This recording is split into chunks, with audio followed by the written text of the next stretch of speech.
recapping Mountain West Week 10 football games.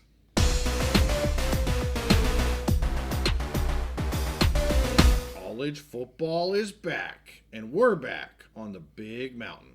Hey, it's great to have you back on the mountain. I am JY. This is my good friend Steve, and we are going to recap Week 10 in the Mountain West. I'll go over every game, a couple games, a little more deeper than others. Let's start with the Friday night game, Boise State versus San Diego State, 56-24. I had picked Boise to cover 23.5. They did cover 23.5. I said I was not going to lock it because I was a little unsure if it would be a little bit of a letdown game. It was not at all a letdown game. It was a go, go, go. We're going to punish San Diego State as much as we possibly can. And that's really what they did, quite frankly. And I don't say this to be mean to the Aztecs. It wasn't as close as 56-24. And now you go, what are you talking about, JY? That's 32 points. Boise State dominated this game on every side of the ball, special teams, everything. Domination by Boise State. Yeah, so I saw a breakdown of this game. I didn't see it live. Okay. And the CBS, I think was it on CBS? What channel was it on? Or was it on? It was on. I think it was CBS. Yeah, I think it was the CBS Sports guys broke it down because they were really talking about Genty. Yeah. And they showed San Diego State basically sold out to stop Genty. 100%. Which opened up a lot of different things, and then also the Boise defense, the pass rush, was just really good as well. So. Genty, even though he didn't put up maybe those numbers that he's been putting up, still had a really, really good game when you consider their entire defensive game plan was just to basically limit his numbers and slow him down. And that's exactly what it was, especially in the first half. Let me go over a couple numbers, and I want to get back to that point. So Madsen ends 24 of 32, 307 yards, 4 touchdowns, was a career night for him.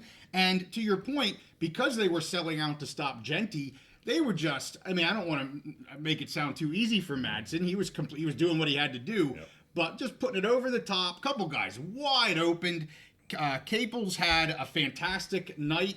6 receptions, 90 yards, 3 touchdowns for Boise State. And then Genty got it going in the second half. I'm going to get to that and what I think they did. 31 touches, 149 yards, 2 touchdowns. So you're right. The 149, you're not going to get national headlines for 149 yards. But the fact that San Diego State completely sold out. They said, we will not let Genty beat us.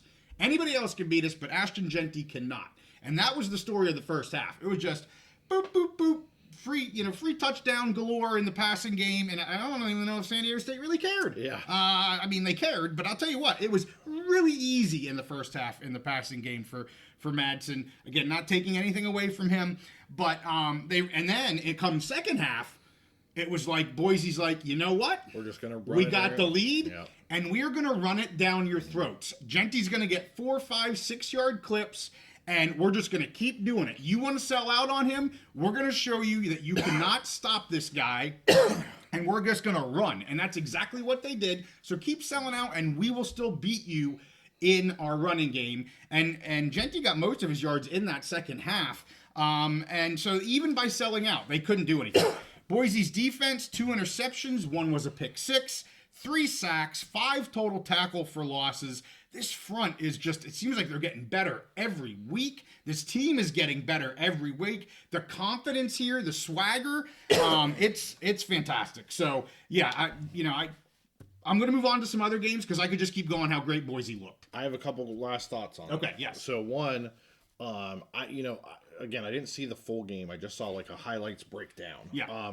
But there's been a lot of speculation out there. And you're the Mountain West guy. You got to play fair to everybody.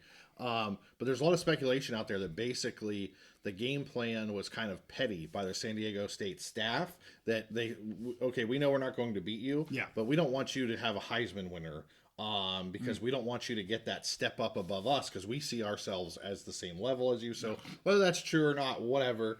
But there's a lot of speculation, and I don't know because I don't know these teams as well. You know, my other thought is if you're a Boise State fan and you're looking forward to the Mountain West Championship game, you're looking forward to the college football playoff, this was a really good sign for you. Yeah. Because that's what, when you get real, like games that really, really count, playoff games, championship games, that's what teams are going to do, is they are going to sell out to Yes. stop Genty. Sure. And can your other players, are they at least capable of taking advantage of that, of those mismatches?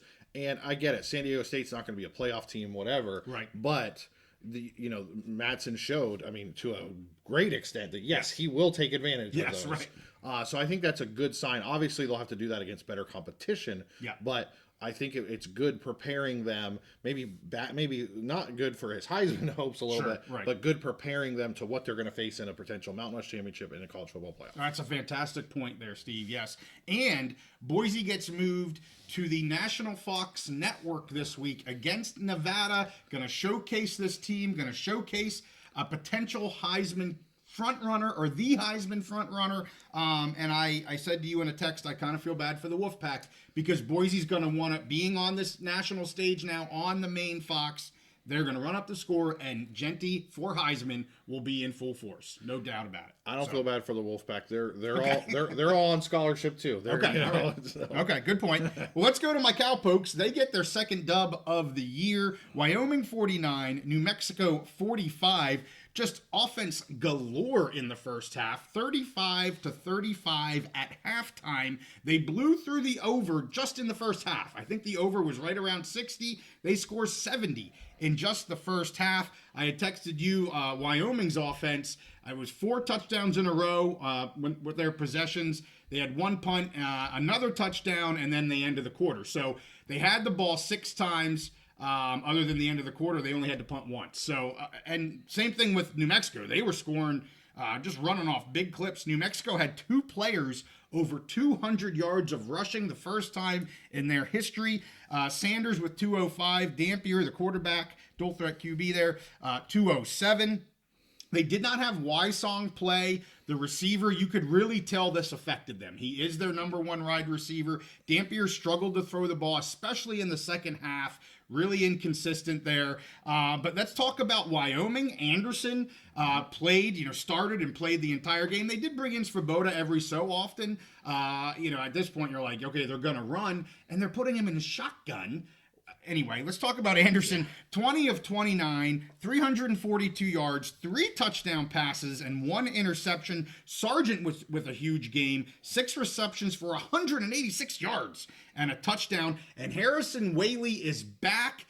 He mentioned afterwards he felt like an old man. Or it's not exactly how he said it, but they asked him how he thought the game went. He's like, I'm like way out of shape. I feel like he didn't look it. He looked like the Harrison Whaley that this Cowpokes team needed from day one, and this would not be a 2-win Wyoming Cowboys team. But he had 27 carries for 170 yards, 1 touchdown. He has that breakaway speed. He's got that elusiveness that none of their other runners have. Yes, Sam Scott, I was always big into him. He's just your pound it down the throat guy, goal line, give it to him. Harrison Whaley he's got every trick in his arsenal. He can juke guys. He's fantastic. It was great to see this poke offense look like a poke offense. Now, I will say New Mexico's defense is not known to be a great defense, but you got to get on track somehow. So, my goodness, if you like offense, you love this game. I do got to give a shout out to Chris Durr, the freshman, who's looked really good when he's been in, made a phenomenal one-handed catch. I think it made SportsCenter's top 10 plays of the day yesterday. Fantastic catch for Durr, one-handed right on the sideline. So, hey, the Pokes get the dub, 49-45. Lots of improvement still needed. And New Mexico, they can score a ton of points. We've seen that. Defensively, they just struggle. And I don't think New Mexico's done winning, and I don't think the Pokes are done winning. I think both these teams are going to have at least one more dub this season. That's my opinion. So, it's fun to watch. If I can make a couple comments. Yep. So it's we talked about it's fun to watch. I'm sure it's fun to see Wyoming get some wins.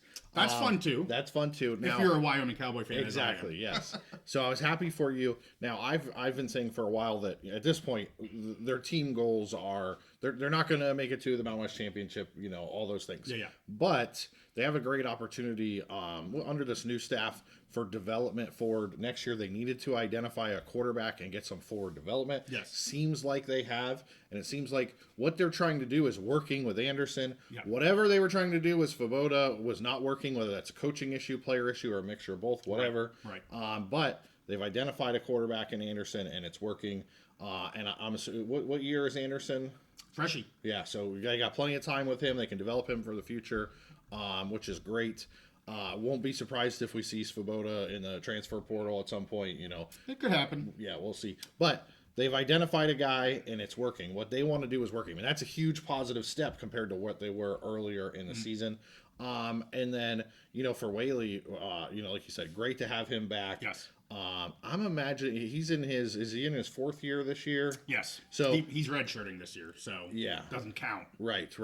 But this is a good opportunity for him, whether he comes back next year or is trying to set himself up for the draft. Just seeing him perform, get out there, do some things, I think is great. And then my last point is, you've been on New Mexico's offense pretty much all year, really enjoying. So to see Wyoming win a shootout against them, one of the, what you've said is one of the better offenses in the Mountain West this year.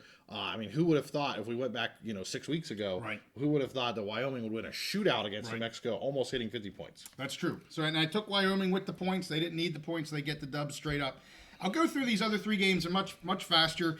Air Force versus Army. Unfortunately, about an hour before game time, news dropped. It was all over X. Everybody was putting this thing out. Bryson Daly ruled out. They've had injury / illness. I don't even know what was going on. Maybe the kid's not feeling good. I don't know. But when I saw it, I went, well, my lock is very unlikely to hit. But as I said, Army's going to struggle to score, or not Army, Air Force is going to struggle to score. They get a field goal. 3 points, so I was spot on about them. Just didn't have the offense with Army here, so Army wins 20-3. I took the lock at 22.5. Didn't hit it. Daly's worth another at least 1, 2, maybe 3 touchdowns, just hit his own. So, I kind of had a couple bad luckers. I had New Mexico a week ago, and I had Army this week. But I'll say, I don't know Army where I think it's Udo. Udo is the running back there. I think Udo. Looked really good. 22 carries, 158 yards, 2 touchdowns. Coleman was the QB. First time, starter, 5 of 8 passing, 48 yards. So this was what you typically see in a service academy game. A lot of running, low scoring.